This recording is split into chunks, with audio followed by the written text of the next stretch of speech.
प्रिया सिंह सोमवंशी। खबरों की शुरुआत ब्रेकिंग न्यूज से करेंगे। किसानों को लेकर सीएम योगी की अहम बैठक जारी है। कृषि और किसान कल्याण को लेकर इसमें मंथन है। मंत्रालय के साथ बाकायदा बैठक की जा रही है। किसानों की आय किस तरह से बढ़ाई जाए इसे लेकर भी चर्चा है। वीडियो कॉन्फ्रेंसिंग के जरिए केंद्रीय कृषि मंत्री नरेंद्र सिंह तोमर भी इसमें जुड़ने वाले हैं। साथ ही जो किसान आंदोलन कर रहे हैं उन्हें कैसे मनाया जाए, उनसे आगे बातचीत की पहल कैसे की जाए, इसको लेकर भी बातचीत संभव है। फिलहाल वीडियो कॉन्फ्रेंसिंग के जरिए ये बड़ी बैठक जारी है। कृषि एवं किसान कल्याण के लिए इस संवाद के लिए माननीय कृषि एवं किसान कल्याण मंत्री जी को हृदय से धन्यवाद देता हूं। माननीय प्रधानमंत्री जी के नेतृत्व एवं मार्गदर्शन में विगत 7 वर्षों में देश ने सर्वांगीण विकास के नए प्रतिमान स्थापित किए हैं। कृषि और किसान के क्षेत्र में भी अभूतपूर्व परिवर्तन देखने को मिला है। वह चाहे सॉइल हेल्थ कार्ड देश के अंदर पहली बार जारी करने का रहा हो, प्रधानमंत्री फसल बीमा योजना, प्रधानमंत्री कृषि सिंचाई की योजनाएं, लागत का 1.5 गुना दाम किसानों को एमएसपी के माध्यम से देने की कार्रवाई रही हो, या फिर प्रधानमंत्री किसान सम्मान निधि के माध्यम से किसान के एक सामान्य रोजमर्रा से जुड़ी हुई जरूरतों को पूरा करने में दिए जाने वाले योगदान का। सचमुच अगर मैं उत्तर प्रदेश की बात करूं तो देश की सबसे बड़ी आबादी का राज्य उत्तर प्रदेश की अर्थव्यवस्था की रीढ़ कृषि है और विषम परिस्थितियों में भी कृषि और किसानों का कल्याण ये उत्तर प्रदेश सरकार का मुख्य लक्ष्य रहा है। कोरोना महामारी ये पूरी मानवता के लिए घातक रही है। स्वस्थ जीवन व्यक्ति की सबसे बड़ी आवश्यकता है। समुचित पोषण एवं सुरक्षित भोजन वर्तमान परिवेश की सबसे बड़ी चुनौती है। वर्तमान कोरोना संक्रमण के समय कोरोना प्रोटोकॉल का पालन करते हुए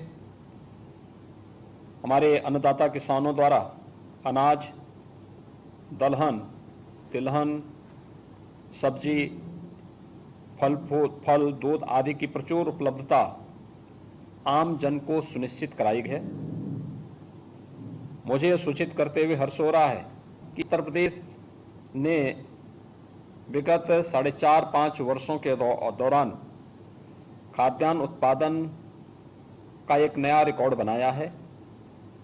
अगर वर्ष 2012 से 17 की अवधि में प्रति वर्ष औसत उत्पादन 139 लाख मीट्रिक टन जहां रहा है, वहीं वर्तमान में यह 163.45 लाख मीट्रिक टन वार्षिक हो चुका है।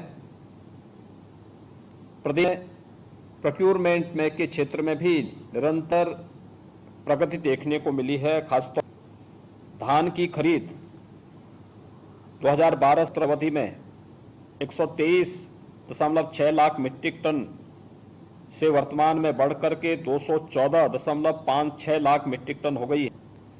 न्यूनतम समर्थन मूल्य पर धान खरीद प्रदेश में नए कीर्तिमान स्थान, जहां वर्ष 2012 से 17 की 14,80,000 कृषकों को 17,119 करोड़ रुपए का भुगतान हुआ, वहीं वर्तमान 31,88,000 किसानों को अब तक 37,885 करोड़ रुपए का भुगतान किया जा चुका है। इस वर्ष भी खरीफ की फसल अच्छी होने की संभावना है। न्यूनतम समर्थन मूल्य पर धान खरीद की सभी तैयारियां पूरी की जा चुकी हैं। 2012 से 17 की अवधि में 94 की वही वर्तमान सरकार 209.67 खरीद की, जहां 2012 से 17 की अवधि में 19 रुपये 12,808 करोड़ का भुगतान किया गया। वहीं वर्तमान सरकार के समय में 45,75,000 किसानों को 405 करोड़ रुपए का भुगतान किया जा चुका है। खरीफ फसलों की बुआई के समय डीएपी उर्वरक की अंतर्राष्ट्रीय बाजार की कीमतें बढ़ने के कारण प्रति बोरी कीमत गई थी। हम आदरणीय प्रधानमंत्री जी के से अनुदान को बढ़ाकर के 1200 रुपये प्रति किया, जिससे किसानों को पूर्व की भांति 1200 रुपये प्रति दर पर पर्याप्त मात्रा में डीएपी उपलब्ध हो रही है। जनहित कार्यक्रम से किसान भाइयों को बड़ी राहत महसूस हुई है। केंद्र सरकार के समन्वय से पर्याप्त खाद की उपलब्धता सुनिश्चित की गई है।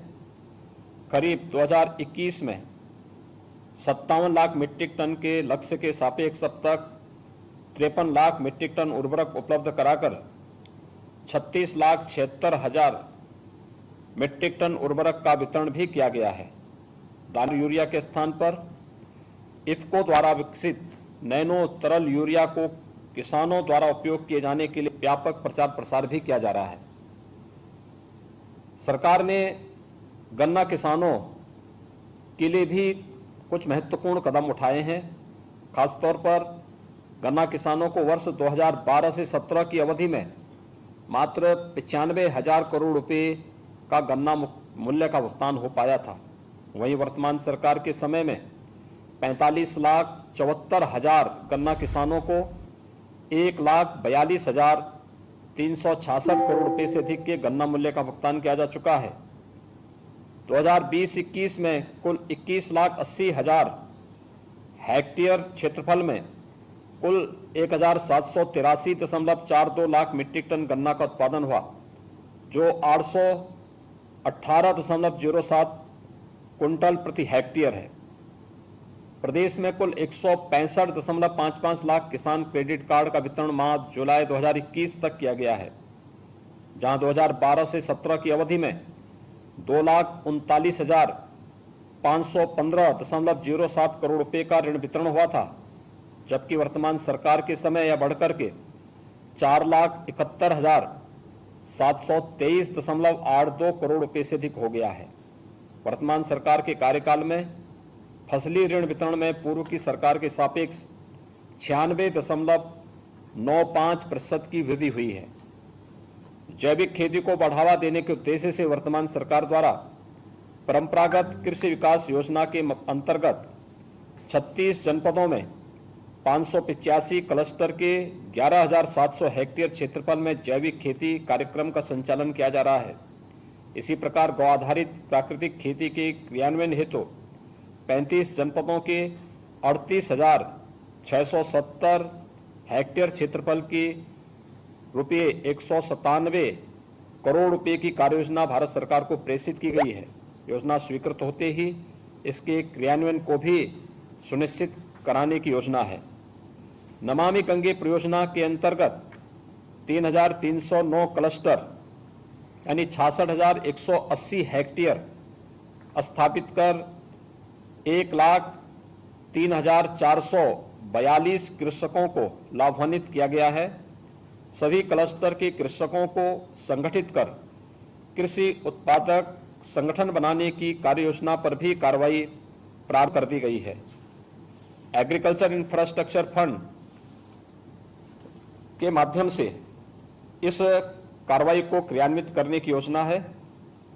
भारत सरकार द्वारा कृषि अवसंरचनात्मक निधि की स्थापना की गई है, जिससे वे अपने उपज का उचित मूल्य प्राप्त कर सकें। इस उद्देश्य को पूर्ण करने हेतु भारत सरकार द्वारा फार्म गेट एवं समेकन केंद्र के वित्त पोषण के लिए 1 लाख करोड़ रुपए की जो वित्तीय सुविधा इसके लिए उपलब्ध कराने में काफी मदद होगी। इस योजना का लाभ प्राथमिक कृषि सहकारी समितियां, विपणन सहकारी समितियां, कृषि किसान उत्पादक संगठन, स्वयं सहायता समूह, संयुक्त देयता समूह, बहुउद्देश्यीय सहकारी समितियां, कृषि उद्यमियों, स्टार्टअप, एग्रीगेशन इंफ्रास्ट्रक्चर प्रोवाइडर्स व कृषि उत्पादक मंडी परिषद ले सकते हैं। प्रदेश में कृषि अवस्थापना निधि के अंतर्गत शेड्यूल कमर्शियल बैंकों का कुल 197 आवेदन प्राप्त हुए, जिनकी लागत रुपये 218 करोड़ है। आवेदनों में से लगभग 20 करोड़ रुपए की 20 परियोजनाओं की स्वीकृति के बाद प्रथम किस्त वितरित की गई है। वर्तमान में सेंट्रल पीएमयू तथा विभिन्न शेड्यूल कॉमर्शियल बैंक के स्तर पर 74 आवेदन, जिनकी परियोजना लगभग 126 करोड़ रुपए है, एक प्रक्रियाधीन भी है। पैक्स को नाबार्ड की मल्टी सर्विस सेंटर योजना के तहत लगभग 1100 पैक्स के आवेदन प्राप्त हुए हैं। 549 पैक्स के लगभग 120 करोड़ रुपए के डीपीआर नाबार्ड द्वारा स्वीकृत किए गए हैं। इस कार्यक्रम में उत्तर प्रदेश तृतीय स्थान पर है। प्रथम किस्त 170 पैक्स को प्रति पैक्स 4.25 लाख की दर से कुल 10 करोड़ रुपए भी वितरित किए जा चुके हैं। इस निधि के क्रियान्वयन के संबंध में हमारा सुझाव है कि पोर्टल मात्र अंग्रेजी भाषा में है। सामान्य किसान इसे समझने में उन्हें कठिनाई हो रही है और आवेदन करने में भी कठिनाई हो रही है। हमारा अनुरोध है कि पोर्टल को हिंदी भाषा में भी अगर कर सकेंगे तो एक सामान्य किसान को इसमें सुविधा होगी। महोदय, कृषि अवस्थापना निधि को और बेहतर ढंग से करने हेतु राज्य सरकार शीघ्र ही आत्मनिर्भर कृषक समन्वित विकास योजना लागू करने की प्रक्रिया में है। इस योजना के अंतर्गत राज्य के 1500 से अधिक प्राथमिक जो कृषि सहकारी समिति पैक्स को 20% मार्जिन मनी शासन के बजट से उपलब्ध कराया जाना प्रस्तावित है, जिससे वे नाबार्ड से ऋण प्राप्त करते हुए अवस्थापना निधि के ब्याज उपादान का लाभ ले सकेंगी। इस ऋण से ग्रामीण स्तर पर पोस्ट हार्वेस्ट अवस्थापना जैसे छोटे भंडारण, कोल्ड स्टोर इत्यादि का निर्माण होगा, जो स्थानीय कृषकों को उनकी उपज का उचित मूल्य दिलाने के लिए लाभकारी होगा एवं ग्रामीण क्षेत्र में इससे रोजगार का भी सृजन होगा। इसके अतिरिक्त कृषि उत्पादन संगठनों, कृषक उद्यमियों एवं मंडी समितियों को भी अवस्थापना निधि से बेहतर करने के लिए राज्य सरकार द्वारा भी 3% अतिरिक्त ब्याज उपादान देने का प्रस्ताव है। इस कदम से पोस्ट हार्वेस्ट अवस्थापना हेतु ऋण लेने से वास्तविक ब्याज 3% के आसपास रह जाएगा, जिससे बैंकों से ऋण भी ज्यादा सुविधा से प्राप्त हो सकेगा एवं ग्रामीण क्षेत्रों में अवस्थापना सुविधा विकसित हो सकेगी। प्रधानमंत्री किसान सम्मान निधि योजना के लाभार्थी कृषक प्रदेश में 2,50,09,000 हैं, तथा किसान क्रेडिट कार्ड 1,65,55,000 वितरित किए गए हैं। प्रधानमंत्री किसान सम्मान निधि के लाभार्थियों को किसान क्रेडिट कार्ड से आच्छादित करने हेतु जिला प्रशासन व बैंकों के समन्वय के साथ अभियान अनवरत जारी है। अभी तक प्रदेश के 75 जनपदों में से 7 जनपदों में 100%, 14 जनपदों में 90% या उससे अधिक आच्छादन हो चुका है। 18 जनपदों में 50% से कम आच्छादन है। उक्त जनपदों में विशेष अभियान चलाकर किसान क्रेडिट कार्ड बनाए जाने की कार्रवाई भी प्रगति पर है। उल्लेखनीय है कि माह जनवरी 2020 तक कुल 1,11,13,000 किसान क्रेडिट कार्ड बने थे, जबकि जुलाई 2021 तक कुल 1,65,55,000 किसान क्रेडिट कार्ड बन गए हैं। इस प्रकार जनवरी 20 से जुलाई 21 तक की अवधि में कुल 54,42,000 किसान जनपदों में किसान क्रेडिट बनने का मुख्य कारण किसानों का क्रेडिट कार्ड मशीन भरना। इस संबंध में आधार सीटेड डाटाबेस या किसान क्रेडिट कार्ड का आधार सीटेड डाटाबेस भारत सरकार के पास उपलब्ध है। हमारा अनुरोध होगा कि यदि दोनों डाटा की मैचिंग कराकर ऐसे पीएम किसान लाभार्थी जिन्हें किसान क्रेडिट कार्ड नहीं मिला है की सूची अगर राज्य सरकार को उपलब्ध करा दी जाए तो किसान क्रेडिट कार्ड बनाने की गति में हम तीव्रता लाने में हमें मदद मिलेगी। भारत सरकार द्वारा देश के किसानों का एक डाटाबेस तैयार किए जाने की योजना है, जिसमें किसानों के कल्याण के लिए संचालित सभी योजनाओं पर लिंक किया जाएगा। किसानों को समय समय पर सलाह उपलब्ध कराई जाएगी तथा उनके द्वारा तैयार किए जा रहे उत्पादों के लिए उचित विपणन की व्यवस्था की जाएगी। पायलट प्रोजेक्ट के अंतर्गत भारत सरकार द्वारा उत्तर प्रदेश के 3 जनपदों मथुरा, मैनपुरी और हाथरस को सम्मिलित किया गया है। इस योजना के सफल क्रियान्वयन में राज्य सरकार के सभी संबंधित विभाग अपना पूरा सहयोग कर रहे हैं। तिलहन के उत्पादन में वृद्धि हेतु भारत सरकार द्वारा पूर्व निर्धारित राष्ट्रीय खाद्य सुरक्षा मिशन ऑयल सीड्स योजना प्रदेश के समस्त 75 जनपदों में संचालित है। किसानों की आय में वृद्धि करने हेतु योजना अंतर्गत तिलहनी फसलों के मिनी किट भारत सरकार द्वारा निःशुल्क प्रदान किए जाते हैं।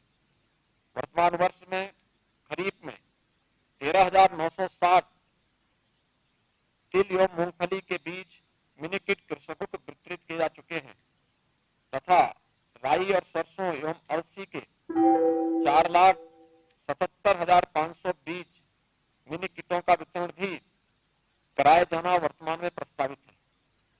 गत वर्ष में कुल तिलहनी फसलों खरीफ और रबी से 11.9 भूमि की गई का कुल 12.71 लाख मीट्रिक टन का उत्पादन हुआ। वर्ष 2021-22 कुल 13.68 lakh metric tonne lakh hectare क्षेत्रफल को आच्छादित करने का लक्ष्य का कुल 15 लाख मीट्रिक टन तिलहनी फसलों का उत्पादन भी संभावित है। प्रदेश में कृषकों तिलहनी फसलों के आच्छादन एवं उत्पादन वृद्धि हेतु नवीनतम विकसित प्रजातियों के बीजों का वितरण का आयोजन, कृषक प्रशिक्षण गोष्ठी या मेला का आयोजन, कृषि रक्षा उपकरण, कृषि यंत्रों का वितरण, सिंचाई हेतु diesel pump set, sprinkler set, सिंचाई पाइप आदि सुविधाएं योजना अंतर्गत उपलब्ध कराई जा रही हैं। कोरोना महामारी प्रभावित होने के कारण 2020-21 के लिए समग्र निर्यात आंकड़ों के अनुसार 2020-21 के दौरान उत्तर प्रदेश से कृषि निर्यात 17,58,479.2 मीट्रिक टन रहा। अगर हम इसे रुपये के संदर्भ में देखें तो 11.29% बढ़कर के यह 17,669.12 करोड़ रुपए हो गया है। वित्तीय वर्ष 2021 में उत्तर प्रदेश में सर्वाधिक कृषि नॉन बासमती चावल के निर्यात में रही। मात्रा के संदर्भ में यह 50.34% बढ़कर के 3,60,897.38 मीट्रिक हो गया है। यानी यह पहले से बढ़कर के 32.39% बढ़कर के 913.16 करोड़ रुपए हो गई है। भारत सरकार की कृषि निर्यात नीति के सामंजस्य में उत्तर प्रदेश ने भी 2019 में राज्य में कृषि निर्यात नीति को अधिसूचित की है, जिसका उद्देश्य उत्तर प्रदेश में 2019 के निर्यात से 2024 तक कृषि निर्यात को दोगुना करना है। राज्य स्तर की निर्यात निगरानी समिति, मंडल स्तरीय कृषि निर्यात निगरानी समिति और जिला स्तर क्लस्टर फैसिलिटेटिंग सेल बनाकर राज्य, मंडल एवं जिला स्तर पर कृषि निर्यात को बढ़ावा देने के लिए संस्थागत तंत्र विकसित किया गया है। निर्यात क्लस्टर के पास स्थापित होने वाले नई प्रसंस्करण इकाइयों के लिए कृषि निर्यात आधारित प्रोत्साहन के लिए प्रावधानित किए गए हैं। उक्त के अतिरिक्त परिवहन अनुदान, निर्यात उन्मुख क्लस्टरों को विकसित करने हेतु प्रोत्साहन भी सम्मिलित किए गए हैं।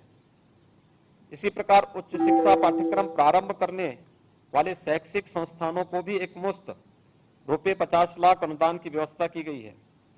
कृषि निर्यात में उपयोग की जाने वाली निर्दिष्ट कृषि उपज पर मंडी शुल्क और विकास उपकर से छूट भी प्रदान की गई है। विगत 6 माह में कानपुर से गंगा के किनारे उत्पादित जामुन का मई-जून 2021 में लगभग 5,000 किलोग्राम का प्रथम बार निर्यात यूके को किया गया। जामुन निर्यात से किसानों को रुपये 35 से 40 रुपये प्रति किलोग्राम के स्थान पर रुपये 70 प्रति किलोग्राम प्राप्त हुआ है। इस प्रकार फल और सब्जियों के निर्यात को बढ़ावा देने हेतु प्रदेश में कृषि निर्यात हेतु 2 पैक हाउस लखनऊ एवं सहारनपुर में पहले से स्थापित हैं। उक्त के अतिरिक्त अमरोहा एवं वाराणसी में भी नए पैक हाउस निर्मित किए जा रहे हैं। आज यहाँ पर माननीय केंद्रीय कृषि और किसान कल्याण मंत्री तथा माननीय उद्योग एवं वाणिज्य मंत्री जी के साथ कृषि सेक्टर से संबंधित महत्वपूर्ण क्रियाकलापों से संबंधित यह चर्चा, इस संवाद यहाँ पर रखी गई है। राज्यों को रणनीति बनाने में विशेष सहायता इससे प्राप्त होगी। कोऑपरेटिव फेडरलिज्म की रणनीति को आगे बढ़ाते हुए हम माननीय प्रधानमंत्री जी के किसानों की आय दोगुना करने के लक्ष्य को पूरा करने में निश्चित ही सफल होंगे। आपने मुझे यहाँ पर राज्य के बारे में बोलने का अवसर दिया, बहुत बहुत धन्यवाद।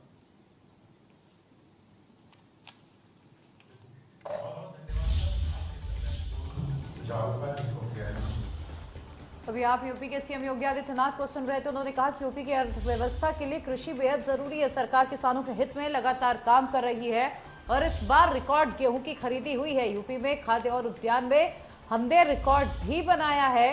45.74 लाख गन्ना किसानों को गन्ना मूल्य भुगतान भी किया गया है। सरकार जैविक खेती को लगातार बढ़ावा देने में जुटी हुई है। आपको बता दें, आपसे कुछ ही देर में कृषि मंत्री नरेंद्र सिंह तोमर भी जुड़ेंगे। यूपी की अर्थव्यवस्था के लिए कृषि बेहद जरूरी, सीएम की ओर से ये बड़ी बात कही गई और उन्होंने कहा कि गन्ना व्यापारियों को उचित दाम दिया गया है। सरकार किसानों के हित में लगातार काम कर रही है।